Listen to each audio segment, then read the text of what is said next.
Some thousands of years back, early in the morning, two monks were coming from a distant village through a forest. As they were walking, they heard a cry for help. Save me please, I am about to die. The monks looked around to see where this cry came from. At last they could see that the cry is from a river which was nearby.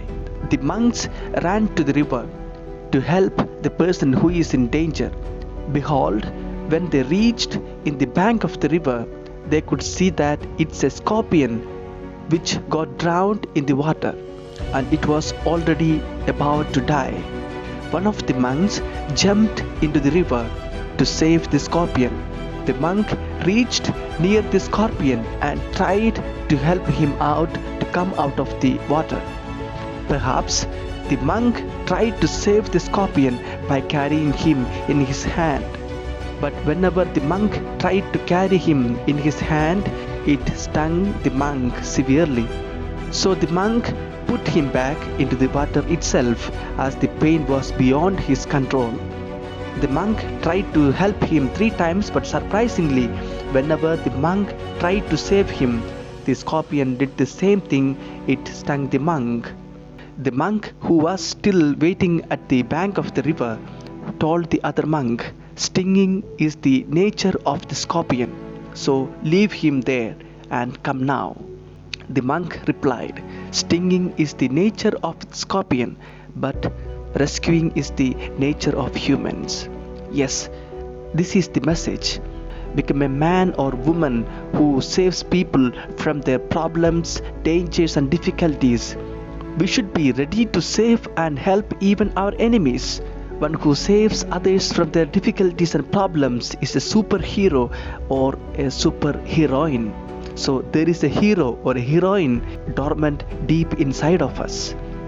Are you a superhero? Have you saved or rescued someone from their dangers, debts, and problems?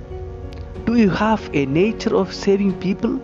If not, inculcate it. It's a divine act.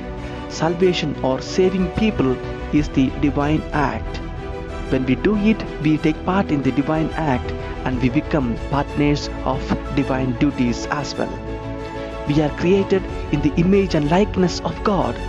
Having the image and likeness of God will not make us children of God, but we should have God's nature. We should have God's attitude. Our actions, deeds, and words should be in conformity with that of God's deeds and words.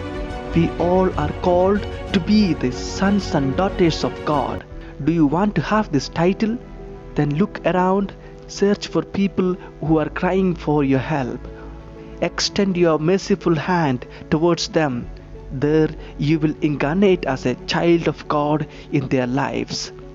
Praying for 24 hours and living a life selfishly, observing all the commandments of God, will not make us children of God. Instead, we need to have love for people, concern for people, and above all, a compassionate heart for others. We are the heralds of God's mercy, God to others and to the peripheries, with the message of compassion, where you will incarnate as the real disciple of God or child of God. Rescuing and saving should be the nature of humans, even to those who sting us.